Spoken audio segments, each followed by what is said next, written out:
नमस्कार साथियों, स्वागत है आप सभी का एक बार फिर से Kumar Gaurav current affair class notes में। और आपका साथी मनमोहन सविता आप सभी के लिए लेकर हाजिर हूँ आज 13 अप्रैल 2024 के top most current affair class notes. और इसके साथ साथ आप सभी को मिलने वाला है आज स्टैटिक जीके में बहुत अच्छा पोर्शन। ठीक है, 2-3 टॉपिक मैं आपको कंप्लीट कराने वाला हूँ जो आपके लिए काफ़ी ज़्यादा इंपॉर्टेंट रहेंगे। आप उस चीज़ को छोड़ देते होंगे, लेकिन आज आप इस 20 से 25 मिनट की वीडियो में उसको कंप्लीट कर सकते हैं। पूरे टॉपिक को आप लोग कंप्लीट कर सकते हैं। तो काफ़ी अच्छी क्लास है, आप सभी लोग हो सके तो पूरा देख लेना इसको। और चैनल पर यदि नए आए हो तो इसको सब्सक्राइब कर लेना, और वीडियो को अच्छी लगे तो इसको लाइक कर लेना। तो चलिए आइए शुरुआत करते हैं आज के पहले क्वेश्चन से। पहला क्वेश्चन आपकी स्क्रीन पर आपको दिख रहा है, QS वर्ल्ड यूनिवर्सिटी रैंकिंग 2024।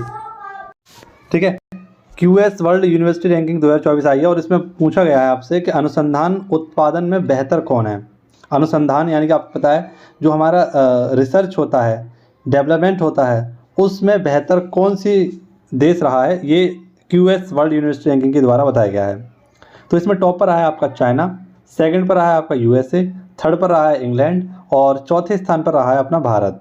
ठीक है, आप लोग कमेंट बॉक्स में तब तक मुझे बताइए कि भारत चौथे और कौन कौन से रैंक हैं जिनमें चौथे स्थान पर भारत है। तो जैसे ही आपको वो दोनों याद आ जाएंगे, उसी प्रकार से आपको यहाँ पर भी याद रखना होगा कि QS वर्ल्ड यूनिवर्सिटी रैंकिंग में भी भारत की रैंक क्या है, 4th है। ऐसे आपको पता है पावर फायर इंडेक्स, इसमें भारत की रैंक क्या है, 4th है ना।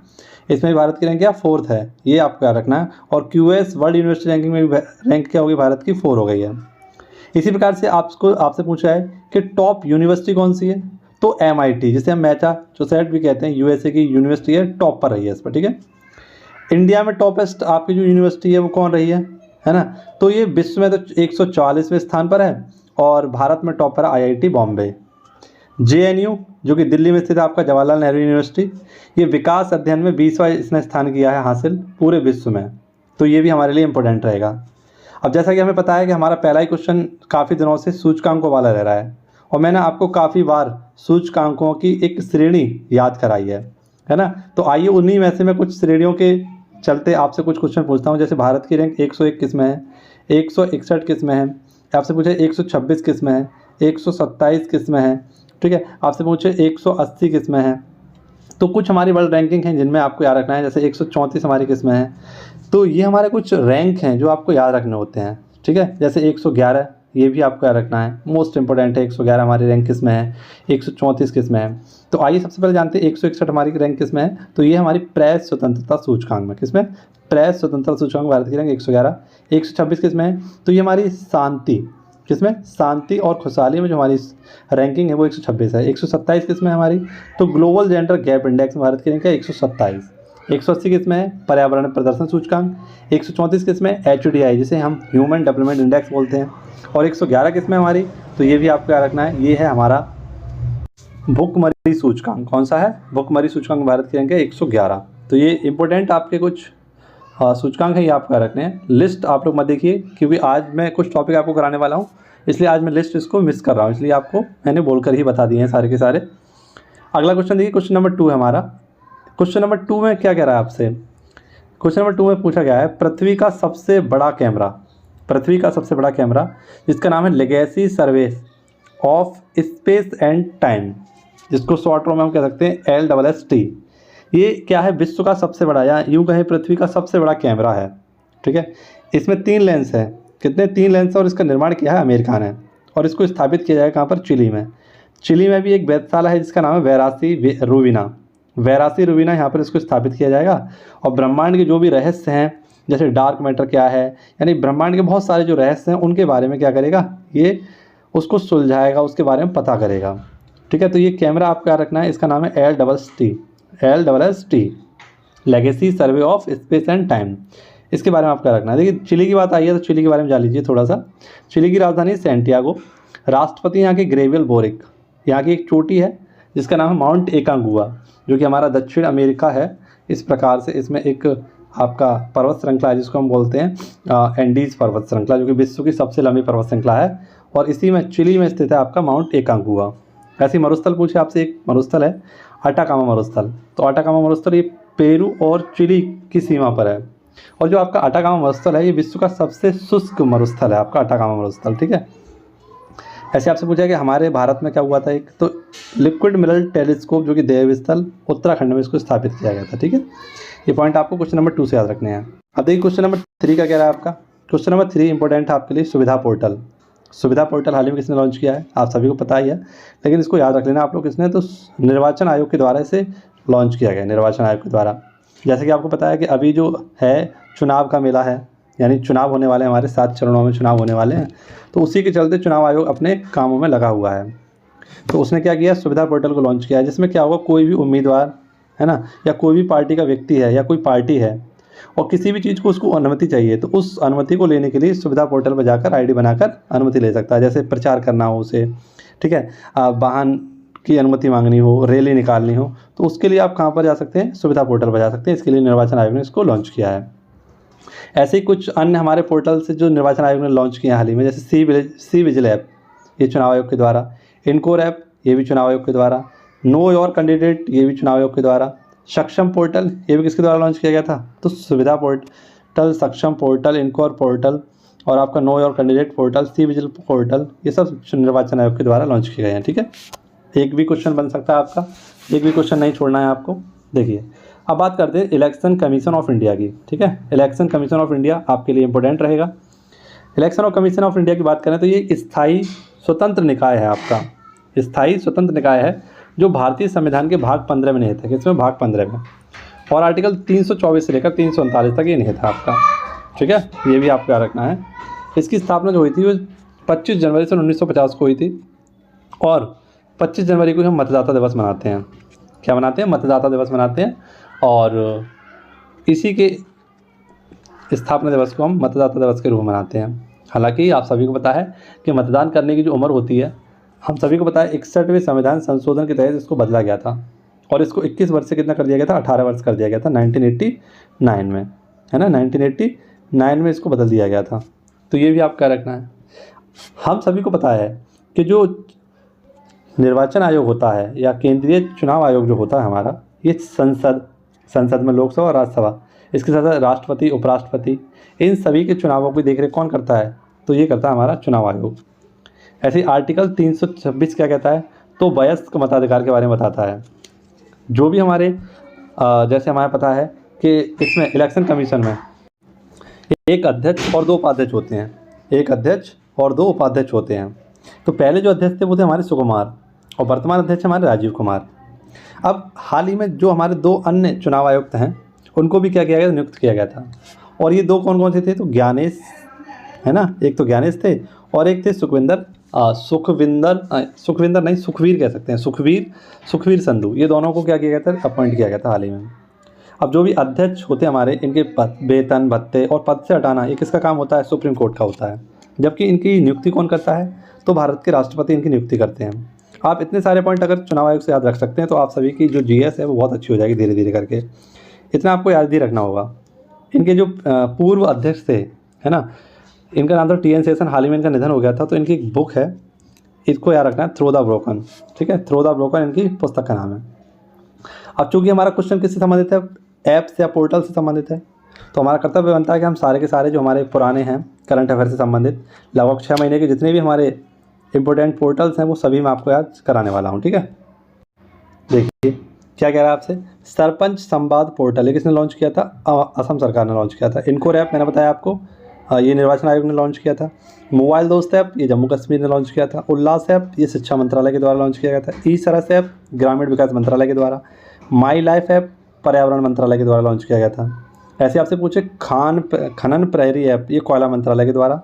सुस्वागतम पोर्टल सुप्रीम कोर्ट के द्वारा। फास्टर पोर्टल सुप्रीम कोर्ट के द्वारा। सुभाष पोर्टल सुप्रीम कोर्ट के द्वारा। सुपेश पोर्टल सुप्रीम कोर्ट के द्वारा। ये चारों भी याद रखें, इंपॉर्टेंट है। सुस्वागतम portal, faster portal, Subhash portal. ऐसे युवा संगम पोर्टल पूछे आपसे शिक्षा मंत्रालय के द्वारा। सारथी मोबाइल ऐप सेबी के द्वारा। Him data portal Himachal Pradesh के द्वारा। निदान portal narcotics control bureau NCB के द्वारा। ई कुंभ पोर्टल द्रौपदी मुर्मू के द्वारा 12 जनजाति भाषाओं के लिए से लॉन्च किया गया था। उद्गम पोर्टल आरबीआई के द्वारा। प्रहरी ऐप बीएसएफ और गृह मंत्रालय के द्वारा। जल दोस्त ऐप ग्रामीण विकास मंत्रालय के द्वारा। सारथी ऐप या साथी ऐप कह सकते हैं, सारथी तो एसबीआई के द्वारा किया गया था, लेकिन सारथी पूछे आपसे तो कृषि मंत्रालय के द्वारा। और स्किल ऐप शिक्षा मंत्रालय के द्वारा। तो ये 6 महीने से संबंधित जितने भी आपके ऐप्स और पोर्टल थे यहाँ पर मैंने आपको बहुत ही कम समय में रिवाइज करा दिए हैं। इसका स्क्रीनशॉट ले लीजिए या फिर अपनी कॉपी पे इसको लिख लीजिए। अगला क्वेश्चन देखिए क्या है हमारा। क्वेश्चन नंबर 4 है कार्बन मेजर्स रिपोर्ट। कौन सा है? कार्बन मेजर्स रिपोर्ट CMR के अनुसार वर्ष 2016 के बाद दुनिया की शीर्ष ग्रीन हाउस गैस उत्सर्जक कंपनी कौन सी है? तो 80% जीवाश्म ईंधनों से यहाँ पर क्या होता है, आपका कार्बन उत्सर्जन होता है और ग्रीन हाउस गैस उत्सर्जन करने वाली ये टॉप कंपनी बन चुकी है। तो वो है सऊदी अरामको। सऊदी अरब की एक कंपनी है जिसका नाम सऊदी अरामको। ये टॉपर है आपकी कार्बन उत्सर्जन में या ग्रीन हाउस गैस उत्सर्जन में, ठीक है। सेकंड पर कौन है? तो गजप्रो, ये रूस की एक कंपनी है इसको। और थर्ड पर है अपनी कोल इंडिया, ठीक है। ये आपको याद रखना है, बहुत इंपॉर्टेंट क्वेश्चन है। अब देखिए पर्यावरण से संबंधित जो हमारे क्वेश्चन थे वो मैं आपको टॉपिक में अंदर कराऊंगा, ठीक है। आगे बढ़ते हैं। देखिए अगला क्वेश्चन हमारा, भारत ने लगातार 5वीं बार WTO में किस सब्सिडी के संबंध में शांति खंड लागू किया है? ठीक है, भारत ने लगातार 5वीं बार WTO में किस सब्सिडी के संबंध में शांति खंड लागू किया है? देखिए यहाँ पर जो हमारा आंसर हो जाएगा वो वैसे तो हो जाएगा चावल। क्या हो जाएगा? चावल। समझते हैं पहले ये क्या है कि शांति खंड ये आखिरकार क्या है। शांति खंड को समझते हैं कि ये क्या है। देखिए पहले हम समझते हैं WTO को, उसके बाद में हम समझ जाएंगे कि आखिरकार है क्या, ये क्वेश्चन हमसे क्या समझाना चाह रहा है, हमसे क्या पूछना चाह रहा है। तो सबसे पहले समझते हैं कि WTO world trade organisation. World trade organisation ये पहले वर्ल्ड ट्रेड ऑर्गेनाइजेशन नहीं था, पहले इसका नाम था GATT, GATT है ना, general agreement trade and traffic. ये इसका क्या था? टैरिफ, ये इसकी फुल फॉर्म थी। लेकिन एक मराकेश संधि हुई थी, मराकेश संधि 1994 में हुई थी और इसी के तहत 1 जनवरी 1995 में इसकी स्थापना की गई WTO के रूप में। इसका हेडक्वार्टर जिनेवा में है और इसमें 164 देश हैं। इसमें 164वां देश कौन सा है? इसका अफगानिस्तान। इसकी हेड है नागोजी ओंकाजा-इवेला। ये कहाँ की है? नाइजीरिया की हैं। NTPC परीक्षा में क्वेश्चन बहुत बार पूछा गया था, जितनी भी शिफ्ट आपकी हुई थी उसमें पूछा गया था नागोजी ओंकाजा-इवेला किस देश की हैं, तो ये नाइजीरिया की थी, ठीक है। अब खाद्य पदार्थ की सब्सिडी का निर्धारित करता है जो WTO है, ये क्या करता है? ये करता है खाद्य पदार्थ की सब्सिडी का निर्धारण करता है और इसने बताया है कि कुल उत्पादन का लगभग 2% ही आप लोग क्या कर सकते हैं, किसी भी देश में उसको राशन के रूप में दे सकते हैं, 2% तक केवल, यानी उसको सब्सिडी मिल सकती है खाद्य पदार्थ पर 2% की। लेकिन जो भारत सरकार है वो क्या करती है यहाँ पर? भारत सरकार लगातार 5 वर्षों से शांति खंड लागू कर रही है, 5 वर्षों से लगातार। यानी कि इसका कहने का मतलब है कि जैसे हमारे जहाँ चावल का जो उत्पादन है ना, वो कितने रुपए का उत्पादन है? लगभग $52.8 मिलियन का क्या है यहाँ पर चावल का उत्पादन होता है भारत में, जिसमें से भारत सब्सिडी कितने की दे देता है? $6.39 बिलियन की, यानी 6.39 जो बिलियन डॉलर है इसकी सब्सिडी देता है। जो परसेंटेज में अगर निकाली जाए तो 10% है, जबकि WTO ने क्या कहा है कि 2% से ज़्यादा नहीं हो सकता। लेकिन भारत इस बार क्या कर रहा है? 10% से ज़्यादा उसने क्या कर दिया? दान कर दिया है। दान नहीं मतलब इस प्रकार से सब्सिडी उस पर दी है चावल पर। तो यहीं पर क्या हुआ है कि इसको दंड मिलना था, है ना, दंड मिलना था, तो उसी के तहत क्या कर देते हैं, दंड से बचने के लिए शांति खंड को लागू कर दिया जाता है। तो भारत ने यहाँ पर क्या कर दिया? शांति खंड को लागू कर दिया। किस फसल के लिए? तो चावल के लिए, ठीक है, चावल के उत्पादन के लिए। इसमें क्या होता है? दंड तुरंत नहीं मिलता है, दंड का जो समय होता है वो बढ़ जाता है। दंड तुरंत मिले, है ना, और इसके लिए क्या कर दिया जाता है? शांति खंड लागू कर दिया कि दंड तुरंत ना मिले, यहाँ पे ना कर लेना, दंड जो है तुरंत ना मिले, इसके लिए इसको लागू कर दिया जाता है। अभी मैंने बताया आपको कि इसका ओल्ड नेम क्या था, तो इसका नाम था GATT, general agreement trade and traffic, ठीक है, ये इसका पुराना नाम था, ये भी आपको याद रखना है। तो आई होप आपको समझ में आया होगा ये। अब देखिए चावल की बात आई है ना, किसकी? चावल की बात आई है। तो चावल से संबंधित जो भी हमारे फैक्ट हैं, है ना, अब तक जो हमारे परीक्षाओं बने हैं चावल से संबंधित फैक्ट, उसको हम यहाँ कंप्लीट कर लेते हैं। जैसे देखिए चावल के जो साक्ष्य हैं, है ना, वो हमें कहाँ से मिले हैं? कोल्डी हवा से मिले हैं। और जो सबसे प्राचीनतम साक्ष्य ये भी हमारे कहाँ से मिले हैं? लोहरादेव। ये दोनों ही उत्तर प्रदेश में आपको याद रखने हैं, लेकिन प्राचीनतम पूछे तो कहाँ से मिले हैं? लोहरादेव से, ठीक है। लेकिन पहले जो साक्ष्य मिले थे वो कहाँ से मिले थे? कोल्डी हवा से मिले थे। दोनों क्वेश्चन याद रखते हैं। चावल जो है एक खरीफ की फसल है। क्या है? खरीफ की फसल है। इसका सर्वाधिक जो उत्पादन होता है वो चाइना में होता है। भारत में इसका सर्वाधिक जो उत्पादन होता है वो पश्चिम बंगाल में होता है। और पश्चिम बंगाल में ये तीनों जो ऋतु होती हैं उसमें इसकी फसल होती है चावल की। जो 3 कौन कौन सी इसकी किस्में? अमन है, एक बोरा है और एक ओस है। अमन, ओस, बोरा, ये तीनों किसकी किस्में हैं? तो आप लोग याद रखना चावल की हैं, ठीक है। अब चावल एक क्वेश्चन पड़ा होगा अपना, गोल्डन राइस, ये पॉलिश चावल इसे कहते हैं। इसमें विटामिन ए प्रचुर मात्रा में होता है और विटामिन ए का जो रासायनिक नाम होता है वो होता है आपका रेटिनॉल। और ये आँखों के लिए काफ़ी ज़्यादा लाभदायक होता है। क्या होता है? क्योंकि विटामिन ए की कमी से क्या होता है? रतौंधी होती है। क्या होता है? रतौंधी, नाइट ब्लाइंडनेस जिसे हम बोलते हैं, ठीक है, रतौंधी होती है। तो इसमें ये आँखों के लिए काफ़ी ज़्यादा अच्छा होता है। गोल्डन राइस, पॉलिशदार चावल होती है, ठीक है। तो आई होप आपको ये चावल से संबंधित इसका इतिहास समझ में आया होगा और क्वेश्चन भी समझ में आए होंगे आपको। वीडियो अच्छी लग रही हो आप लोगों को तो एक बार वीडियो को लाइक शेयर जरूर कर देना, ठीक है, अपने साथियों को, और सभी को जोड़ो यहाँ पर। बेहतरीन तरीके से आपको सारे क्वेश्चनों को मैं समझाऊंगा और उसके ललन टॉप क्वेश्चन, ठीक है, जो भी मेरी तरफ से होंगे और जो सर की तरफ से होंगे वो सारे के सारे आपको कराऊंगा। 18 दिवसीय गणगौर उत्सव है आपका। ये कहाँ मनाते हैं? आपका राजस्थान में। चैत्र माह में ये मनाया जाता है और बसंत आगमन का ये प्रतीक होता है आपका गणगौर उत्सव। ये गणगौर उत्सव जो है 2 शब्दों से मिलकर बना है, एक है गण और एक है गौर, ठीक है। गण का मतलब होता है यहाँ पर महादेव और गौर का मतलब होता है पार्वती, यानी देवी पार्वती। इन दोनों के मिलन को ही क्या बोलते हैं? हम गणगौर बोलते हैं। इसमें क्या होता है? जो अविवाहित महिलाएं होती हैं वो श्रेष्ठ पति के लिए क्या करती हैं? यहाँ पर व्रत रखती हैं, ठीक है। और जो विवाहित महिलाएं होती हैं वो अपने पति के लंबी उम्र के लिए यहाँ पर क्या रखती हैं? व्रत रखती हैं। तो ये आपका रखना है गणगौर उत्सव का मनाते हैं राजस्थान में। एक गणगौर है गुलाबी गणगौर, ये आपका नाथ द्वारा मनाया जाता है, और एक है बिना ईश्वर गणगौर, ये कहाँ पर है? आपका जैसलमेर में मनाया जाता है।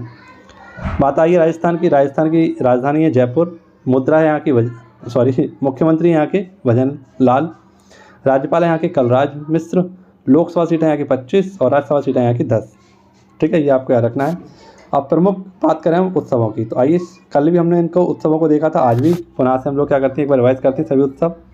देखिए, हमने पढ़ा था हनुक्का उत्सव, है ना। हनुक्का त्यौहार ये कहाँ का था? इजराइल का था। अब ऐसे ही सारे कुछ दोबारा से हम लोग देख लेते हैं। जैसे मकर विलक्कू ये केरल का है, अट्टुकल पोंगल केरल का है, त्रिशूरपुरम केरल का है, हैरात पर्व जम्मू कश्मीर का है, कंचौत पर्व जम्मू कश्मीर का है, लेवेंडर उत्सव जम्मू कश्मीर का है, पुष्कर महोत्सव जम्मू कश्मीर का है, एप्पल फेस्टिवल ये भी जम्मू कश्मीर का है, लोसर लद्दाख का है, लोसार हिमाचल प्रदेश का है, लोसांग सिक्किम का है, सरहुल झारखंड का है, श्रावणी मेला झारखंड का है। इसके साथ साथ आपसे पूछे कि छेरा छेर उत्सव कहाँ का है? तो ये छत्तीसगढ़ का है ना। नाड़ा हब्बा आपसे पूछे तो नाड़ा हब्बा का कर्नाटक का है, जल्लीकट्टू तमिलनाडु का है, पोंगल तमिलनाडु का है, थाईपुसम तमिलनाडु का है, साउजवाओ गोवा का है, सिग्मो फेस्टिवल गोवा का है, चेरी ब्लॉज शिलोंग का है, हॉर्नबिल नागालैंड का है, चापचारकूट मिजोरम का है, काला घोड़ा महाराष्ट्र का है, थावे उत्सव बिहार का है, केर पूजा त्रिपुरा की है। आपसे पूछे खारची उत्सव ये त्रिपुरा का है, हरेला उत्तराखंड का है, और हरेली कहाँ का है? छत्तीसगढ़ का है। तो ये भी आपको पॉइंट याद रखने हैं। आगे बढ़ते हैं, अगला क्वेश्चन। नेक्स्ट क्वेश्चन है आपका WOW वॉव अंतर्राष्ट्रीय साहित्य पुरस्कार।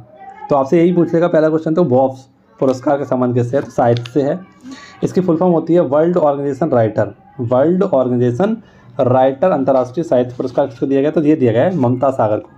ये बेंगलोर की हैं, ठीक है, और इनको कहाँ मिलेगा? अबूजा मिलेगा। अबूजा किसकी राजधानी है? नाइजीरिया की राजधानी, यहाँ पर इनको मिलने वाला है, ठीक है। अब देखिए, कुछ पुरस्कार हैं, मैं उनकी लिस्ट मैंने आपके लिए बनाई है, इसको मैं आपको कराऊंगा अभी, लेकिन उससे पहले 2 क्वेश्चन हैं, उनको देख लीजिए। जैसे पहली हस्तलिखित निडल बुक कौन सी है? पहली हस्तलिखित निडल बुक, तो ये है आपकी मधुशाला, और मधुशाला हम सबको पता है किसकी पुस्तक है? तो यह हरिवंश राय बच्चन की। इसको छेद कर करके लिखा गया, इसलिए इसको निडल बुक बोला गया, छेद करके। यानी ऐसा मान लीजिए कोई कॉपी है आपके पास, उससे ना तो आपने किसी पेंसिल का उपयोग किया हो, किसी का नहीं किया हो, लेकिन उसमें आपने क्या किया? छेद कर करके, ऐसे छेद कर करके पूरा का पूरा उस पुस्तक को लिखा है, तो उसको बोला था निडल बुक। और ये कौन सी? आपकी मधुशाला, ठीक है, आपको याद रखना है, हरिवंश राय बच्चन जी की है। देवदास के लेखक कौन है? तो शरद चंद्र चट्टोपाध्याय।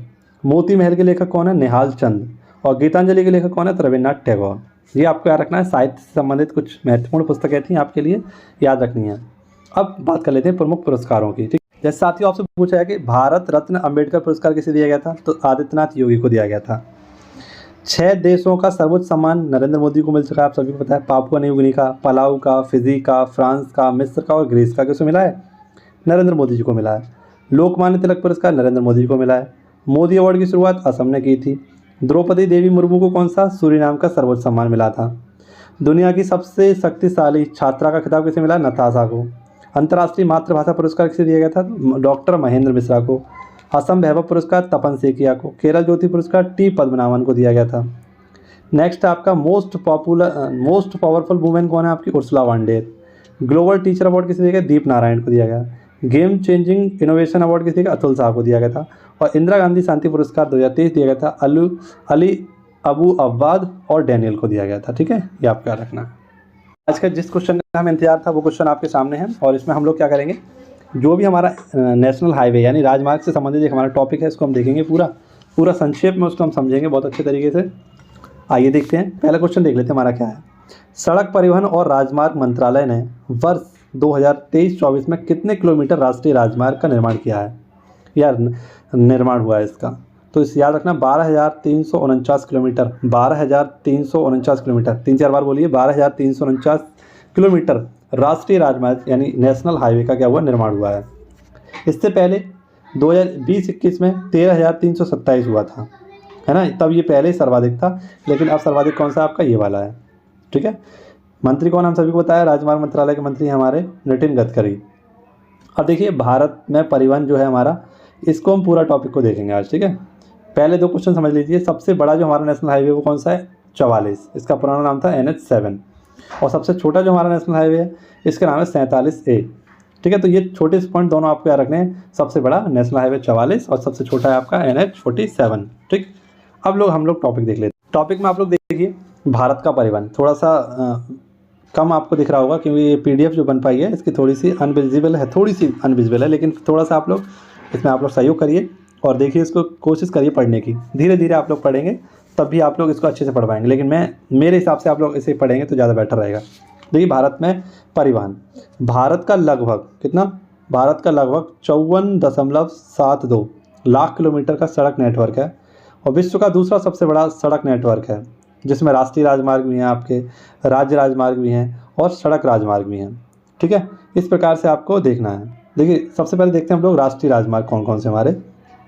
तो राष्ट्रीय राजमार्ग या राष्ट्रीय राजमार्ग होता क्या है, इसके निर्माण, प्रबंधन एवं रखरखाव की जिम्मेदारी भारत सरकार द्वारा स्थायी है, निभाई जाती है, और इसका नियंत्रण केंद्रीय लोक निर्माण विभाग द्वारा किया जाता है। भारत 2018 के अनुसार राष्ट्रीय राजमार्ग की कुल लंबाई कितनी थी, 1,03,933 किलोमीटर थी। यह संपूर्ण देश की सड़क की कुल लंबाई का लगभग 1.9% है, जो सड़क परिवहन का लगभग 40% यातायात संपन्न कराती है।